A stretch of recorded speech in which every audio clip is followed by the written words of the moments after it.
Vamos começar conhecendo você, cara. De onde você é, onde você nasceu, de onde você veio. Bom, eu nasci em São Carlos, uma cidade aqui do interior do estado de São Paulo, né? Tenho certeza que vocês conhecem, mas algumas Sim. pessoas podem não conhecer. É uma cidade que está relativamente no centro do estado de São Paulo, hoje em torno de 200 mil habitantes. Minha família continua lá, meus pais, a minha irmã continuam morando lá. Eu, não com a frequência que gostaria, mas sempre na frequência que posso, volto para São Carlos para visitá-los. E a minha irmã, embora tenha passado um tempo fora de São Carlos, ela acabou estudando farmácia na Unesp, em Araraquara, mas retornou a São Carlos, trabalha um pouco em São Carlos, trabalha um pouquinho em Araraquara, faz esse deslocamento aí com alguma frequência, né? Mas eu tenho ainda meus laços muito, muito ligados a São Carlos, né? De novo, gostaria muito de voltar lá com mais frequência, mas infelizmente ou felizmente, depende do ângulo que a gente vai olhar, né? Não dá para ir com mais frequência, mas espero agora em julho, por exemplo, eu vou tirar nos dias de férias, certamente alguns desses dias eu passarei lá com a família. Primeiro dia de férias do cara, o que a gente faz? Traz ele pro podcast, não deixa nem o cara descansar, Já mano. arranja logo um compromisso, né? Mas olha, acho que eu te falei isso, não sei, se não falei, falo agora. Quando eu recebi o convite, eu fiquei super feliz, porque, de verdade, no momento em que eu não estou de férias, seria muito complicado, muito difícil de conseguir coordenar as agendas, né? E para mim, eu não estou vendo isso aqui como um trabalho, não. É muito gostoso vê-los e aqui para a gente, especialmente porque tive a oportunidade de ver uma série de episódios de vocês. E é muito legal, vocês deixam os convidados super à vontade, é uma conversa super descontraída e pô, tô muito feliz de estar aqui, muito feliz. Obrigado, cara. A ideia é essa. Começo muito bem minhas férias. Aí, ó. Ai, ó, Aí, tá vendo? pô, já ganhou a gente já. Tá doido. Traz Não, cerveja. Não, imagina, a gente que agradece demais aí, cara, a sua presença, né? E como você mesmo disse, a gente não se conhecia, né, pessoalmente, aí dei aquela olhada ali no Instagram, né? Pra você dar uma olhadinha ali, né? Sempre ver o que acontece, né? Já viu umas coisas lá, Que não né? te agradaram muito. Pô, nem tenho nada contra, né? Até amigos que são, né? Mas tá ligado, né? Conhece esse discurso, né? Não, tem amigos palmeirense, pô. Cara. Mas é legal. Cara, tu teve então uma vida de um paulista do interior. Como que era essa vida no interior aí? Eu venho de uma família classe média típica, descendente de italianos. Meu pai e minha mãe não tiveram oportunidade de estudar. Meu pai estudou o que hoje é o ensino fundamental, a minha mãe também. Uma vida sempre regada de muito carinho, muito amor, muita união. Graças a Deus eu tenho uma família exemplar, assim. A nossa relação sempre foi muito boa, meus pais sempre foram muito presentes, inclusive porque meu pai, pelo menos de quando eu nasci, em 1977 para cá, ele sempre teve as coisas dele, as empresas dele, e então ele conseguia fazer um pouco da sua agenda e sempre esteve muito presente comigo, com minha irmã, assim como minha mãe, que cuidava integralmente da gente, né? Mas meu pai tem 2 irmãs, minha mãe tem 4 irmãos, então uma família grande, muitos primos. Nem vou arriscar aqui fazer a soma agora, porque muita gente pode esquecer de algum. Mas a gente sempre foi de uma família típica italiana, assim, de se reunir com muita frequência, fazer muita festa junto. Nunca teve luxo, nunca teve sobra, mas também, graças a Deus, nunca faltou nada, né? E meus pais sempre tiveram a ideia de que o estudo era o que ia conseguir modificar um pouco a condição socioeconômica minha e da minha irmã, né? E até alguns primos deles, alguns conhecidos, até, achavam isso um pouco exagerado, porque eles eram muito obstinados que eu e minha irmã pudéssemos estudar, né?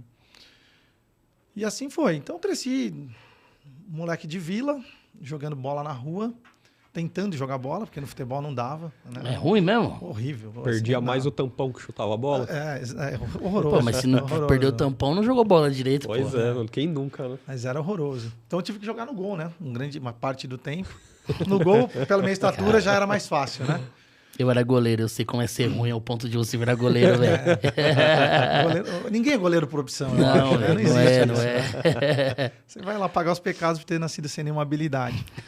Mas, pela estatura, fui jogar no gol e depois acabei sempre muito, muito competitivo, isso sempre fui, sempre gostei muito de esporte, então eu praticava todos os esportes. Mas o futebol sempre foi uma paixão. Mas o vôlei, aí quando novo, foi algo que pô, eu jogava, era razoável, era bom, dava para brincar, né? Então, acabei treinando muito mais tempo. Vôlei, então, dividia muito o meu tempo nos estudos e o esporte. Sempre gostei muito de fazer isso. Estudei em escola pública. Naquela época, eu acho que ainda havia um delay do que acontecia na capital para o que acontecia no interior. A gente sempre estava um pouquinho atrasado daquilo que acontecia aqui. E eu tive a grata oportunidade de estudar ainda numa escola pública muito boa, assim, em todo o período da minha vida, né? Aquele estudo tradicional, aquela educação que pensava não só na alfabetização do aluno, mas no conhecimento, né? A gente vê pouco essa característica, Guto, hoje, né? Assim, eu acho que a gente precisa fazer um recorte histórico, né? Naquele momento, acho que muito do que a gente pensa na educação hoje, mundialmente, não eram as bases daquela educação. Era uma educação ainda cartesiana. Mas dentro daquela realidade, por uma cidade pequena do interior, porque aí eu estou falando, eu saio de São Carlos no ano 2000, 99 para 2000. Porém, isso que eu estou falando, então, são 20 anos antes, né? Ali a gente não tinha internet, a velocidade que as informações chegavam demorava muito. No interior, existia um delay do interior para a capital, você imagina com relação ao exterior, né? Sim. Então, pelo menos eu não percebia enquanto aluno, claro, grande parte eu era criança, não vou ter condições de julgar, depois, quanto adolescente, já tinha condição de julgar, eu não percebia uma preocupação com esse protagonismo do aluno que a gente tem hoje, sabe? Mas, dentro da realidade da época, eram professores muito bons e que entregavam tudo para a gente em sala de aula. E aí, aqueles que se dedicavam tinham condições de seguir em frente dentro dos seus objetivos, né? Então, isso facilitou muito o objetivo do meu pai e da minha mãe, que era dar a oportunidade a mim e a minha irmã de continuarmos os estudos. E eu acho que hoje, na hora que eles assistirem aqui, eles vão refletir junto comigo, rememorar um pouco dessas passagens, vão se emocionar como eu me emociono. Porque, cara, foram momentos regados com muito amor, com muita esperança, com muita expectativa, sabe?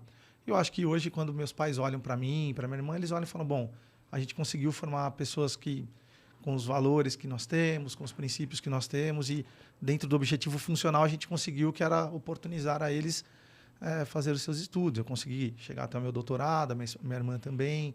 Minha irmã também é professora universitária. Então, acho que, para vocês verem, né? Diferente do que normalmente a gente vê nas famílias, você se torna um professor, daí você vai ver, sempre tem alguém que é da família que era professor, aquela história, né? Não foi a nossa realidade, mas a mentalidade da importância da formação para os meus pais, ela sempre foi tão grande que, para nós, isso virou quase um mantra, sabe? Então, eram dois pilares, né? A educação e a religião. São duas coisas que a minha família sempre teve muito forte. E nós crescemos assim, né?